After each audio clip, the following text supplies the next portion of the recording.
Today's video is going to be a little bit different. I really just wanted to talk anime with all of you. I said that was one of my main interests a while back, and I figured now would be a good time to start talking about it. I'm really just going to go over some of my favorites, maybe give some recommendations. If anything sounds great to you, then I highly recommend you check it out because honestly, I think I have pretty good taste. But you'll quickly find something about me, which is I'm a sucker for rom-coms. I've always have been. Not like certainly not a lot of the ones that you see nowadays. I've actually not watched anime in a while. I just kind of either got busy or just wasn't too interested at the time. And I think the best place to start is with some of my absolute favorites, which number one would be Toradora. It was released in I think 2008 or 9, and it's easily my favorite. A lot of it's nostalgia, of course, but there's also just I love the story, I love the characters. It just holds a special place in my heart. It's kind of like, you know how you have those animes or shows that you can watch just countless times, and every single time you either pick up a new detail or it feels like the first time you watched it, even though you've watched it who knows how many times. That's kind of the exact way I feel about Toradora, because it's just I also love the older art style. You know, it's not 90s obviously, but that early 2000s kind of stuff is I think right in the ballpark of just some of the best art in anime. And the openings and the endings are absolute bangers. I mean, I listen to them all the time. It's just one of those animes that if you're just looking for a love story that's funny but also, you know, still has, you know, some deeper messages, I highly recommend you check it out, especially if you like tsunderes. If you like tsunderes, then it's exactly up your alley, because honestly that's basically kind of the focal point. Obviously it's on a girl named Taiga Asaka, who is the love interest of, well, not, that's a whole nother thing. I'm not going into spoilers today, so if you're interested, I highly recommend you check out Toradora. It's probably the number one I'd recommend if you're into that kind of like rom-com sort of stuff.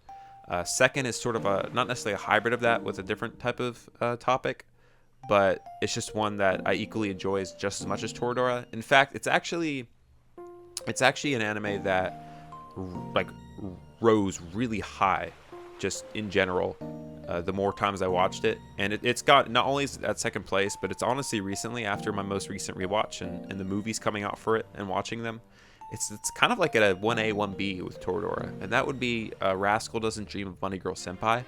It's one that I really really really enjoy. It's a very psychological, it's got rom-com elements still, but a lot more of it's a bit more, I'm not going to say realistic, because there's stuff in it that's like obviously not realistic because, well, it's things that don't exist.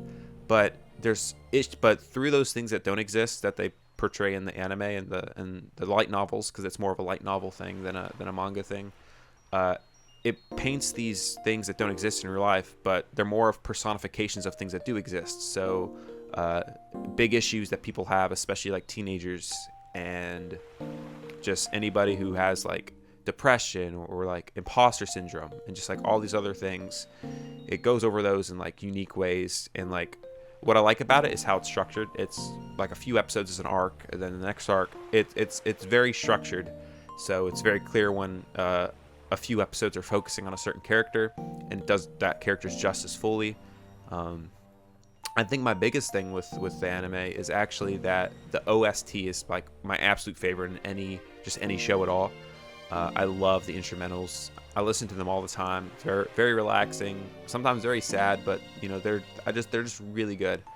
That goes for the anime and the movies, which the movies are a whole other thing. I absolutely cannot talk about the movies because those are like total spoilers and like big plot points, obviously, for the show. But I think the first movie of Bunny Girl Senpai is by far my absolute favorite, bar none, just movie in general.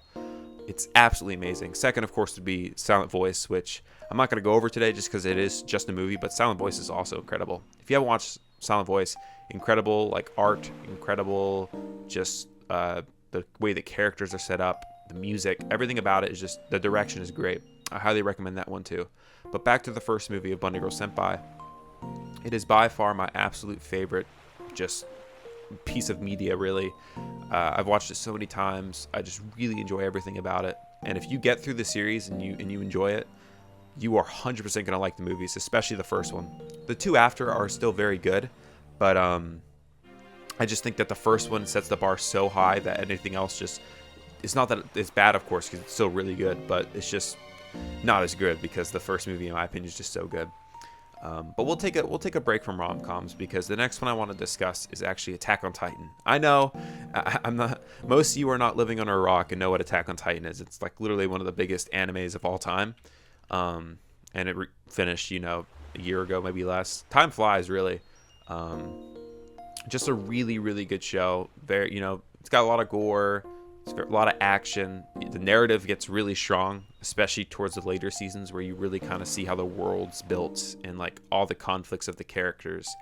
It's one of the best representations of just how good anime can be, and I highly recommend that to anyone. I mean, it's a slasher, it's just really good, and I can't really go much into it because honestly it's so good that you almost should just watch it yourself with zero spoilers, even like the most minor of ones, just so you can start fresh and experience what a lot of us have and wish we could go back and re-experience, which is watching every single episode for the first time. And it's also helpful that with there being multiple seasons and actually, like, I don't know if it's a movie, but how they did the final few episodes of the entire like series, we had to wait a long time for those stuff. So the fact that you could just watch it all now and just binge it all you want is just really great. So totally recommend Attack on Titan. Another one that's kind of like a dark horse for me that I didn't expect to like as much as I did, but a lot of people will also share this opinion of how much they like it and they were surprised, is Haikyuu. Haikyuu is just a really, really good sports anime. And I know what you're saying, because a lot of people don't watch sports anime because like it just sounds like a boring concept, but Haikyuu is literally just a sports anime. I just want to make that clear, by the way. Like, you're not getting tricked. Like, it's not like somewhat volleyball and then they do other like crazy stuff. It's basically all volleyball, but just the way that they portray the characters and the way that it's set up and how devastating it is, and like how every single, like, you kind of feel like how athletes feel when they're playing whatever sport they're dedicated to, and seeing the amount of heart and effort they put into, their craft, and just seeing the devastation of winning and losing, and how strong it is. It's something that's so well portrayed in the anime, and it's one that I absolutely just cannot recommend enough. It's just absolutely incredible. So I highly recommend that one as well, even if you don't like sports anime. Because again, it's not that I didn't like volleyball, but I wasn't a big fan of it. I didn't go out of my way to watch it. Same with sports anime, but I came into there with an open mind after somebody recommended it to me, and it was absolutely incredible. And I cannot speak enough praises about it, and I highly recommend watching that one as well. The next one I want to cover, I want to kind of circle back to not rom-com, but just kind of that old kind of animation, like with Toradora. It's not quite as old as Toradora, but Charlotte is one that I really enjoy. It's very under the radar. I don't think a lot of people know about Charlotte. It's kind of like a power dynamic with, there's superhero stuff and whatnot. Well, not quite superheroes, but like similar kind of thing. But I really enjoyed that one, mainly because now the plot's not mega strong or anything, but I did really enjoyed the power scaling and the way that the world worked a lot, especially towards the end of the show. It's very short. It's only like 12 or 13 episodes. That one's a very short one, but it's one that I highly recommend just if you want a short, just enjoyable anime. Again, the narrative's not crazy strong or anything, but there are some plot twists like in that show that are really interesting, and I highly recommend you watch it just for those reasons, because if you're anything like me who's not quite clueless but also like doesn't read into every single thing on the way, then when it hits you, like when these moments hit you, these plot twists, like just mind blown. So I highly recommend that's when you consider watching. My PC screen randomly decided to turn off because it was probably getting too overstimulated about how much I enjoyed Charlotte. But again, that's just another one I recommend. Just very good show, short. That's a lot of the ones I like to recommend are like shorter ones because, it's bite-sized. People don't have to go crazy and invest so much time into it. They can just watch a bit and then be done with it. Now, obviously, you see the posters in my back, and you see that I've covered a few of them. I've covered Toradora, Bunny Girl Senpai. And the next one I want to cover is right there and where is it? Right there, which is Jobless Reincarnation, Mushoku Tensei. That is one that it's a bit controversial in the sense of there are moments in there that morally some people are going to feel weird about. Not in super bad ways or anything, but the way that the narrative is and how the main character is, I think is narratively very strong and I think very interesting. But some of the decisions that are made and like certain moral dilemmas and whatnot, people are going to feel very different about. But it's also fantasy for a reason, right? Like the way I kind of describe things that happen in like fantasy worlds that like morally don't seem like super great or anything, you know, by our standards, is that it's fantasy. Like these worlds are completely different than ours, and like concepts and just like morality itself like are totally different, and people just kind of have to look at it, you know, with a grain of salt, right? I say that to act like the whole thing's that, but it's really not. I mean, there's plenty of great moments, and just overall, just it's just a really good show as well. It's obviously an isekai, so you know there's going to be some tropes that exist in there as well. But I think of the isekai that exist just in general, that have ever existed and are currently still airing, I think Mushoku Tensei, or Jobless Reincarnation as its English name is, I just think that's a really, really good one, and I absolutely recommend that one to anybody to watch, because it's my favorite. And my girl Roxy, the girl in blue back there with the witch hat that you always see in my background of my videos of my webcam, is my favorite character from that, and you'll see why probably if you watch. So that's another one I recommend. Now, I have to say, the last one I wanted to do is one that I was hesitant to, because I wasn't sure how people were going to react to it, because there's a little, you know, if you've paid enough attention to my background, you'll see a bit of a polar bear in Arlington, Texas sort of situation, which is that one, Rent a Girlfriend. Now, obviously when you hear that word, most people are going to cringe, or they're going to think of like everything, if they know anything about it, like how bad it is. And I completely agree. It's absolutely bad. So I'm here to explain myself and basically defend myself against possible future allegations, just because of how awful it really is. So I watched Rent a Girlfriend season 1 when it aired, like week by week. You know, most people did, you know, whether it was a hate watch or they were just watching a dumpster fire and whatnot. So I finished season 1 and I was like, you know what? Like, I kind of want to read the manga, because I'd be so curious to see where it goes from here. Like, does it get better? And so I ended up investing time in the manga, and I completely caught up. And keep in mind, this thing's drawn out, so I'm super far. I'm caught up in like, it's like 400 chapters or whatever. Like it's pretty far, and I'm totally caught up. And basically, there's certain parts I don't want to spoil. Again, even though it's Rent a Girlfriend, and this is one I would not recommend at all. It's still better in certain ways, and you'd be surprised how certain characters are so well written in the show that it absolutely totally blindsides you, since the main character himself is not at all like narratively strong or anything, or well written. He is not at all. The main character, I can go on like a separate video about like my rants about just Rent a Girlfriend itself, but the main character himself is so poor written. Like, it's just all like that's the main character is the reason why it has such a bad connotation and like negative reaction to it. It's just him. I think the girls are very well written, specifically the main girl, and then the girl in yellow, Mami. I think she's also really well written. Chizuru, the main girl, is very, very well written. Like, I think one of the best like heroines like written. Like, she's very well written. And again, just the main character, he's just so. Just the decisions he makes are just awful. And for me, it's a lot of like the reason I keep watching the animes when it airs, and as well as the manga, is because, man, does it get better? You know, like, does he ever improve? Like, can I get hope in the world? Like, if he somehow improves, like, then there's hope for everybody to like improve in their life, right?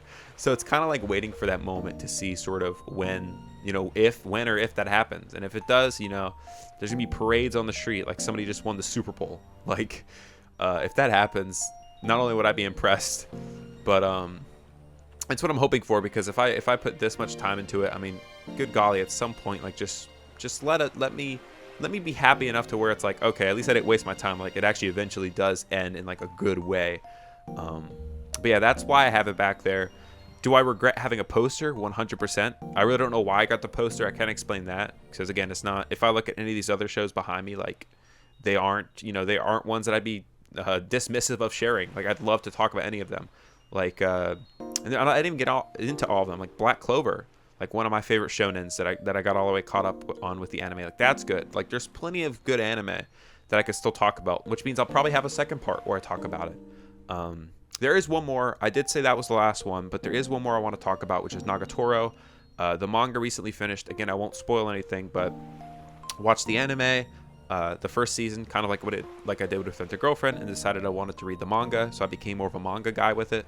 caught up all the way in the manga. It finished recently, and I just want to say it's one of the most wholesome, like just cute, like it's a feel good sort of thing. Like the way it was written, very very well, and it kind of surprises you in a bit because it's kind of set up in the beginning like a type of like bullying sort of thing. Like I don't want to say necessarily fetish, but like it's set up originally like a show that's like all about like the weaker guy getting bullied by like a girl younger than him, like getting teased or whatever, and that's certainly the case for like the first season, a lot of the second.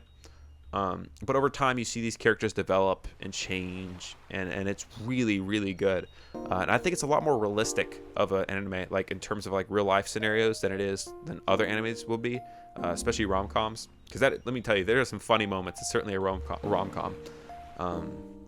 That's another one I just wanted to talk about real quick because I just think it's really cool.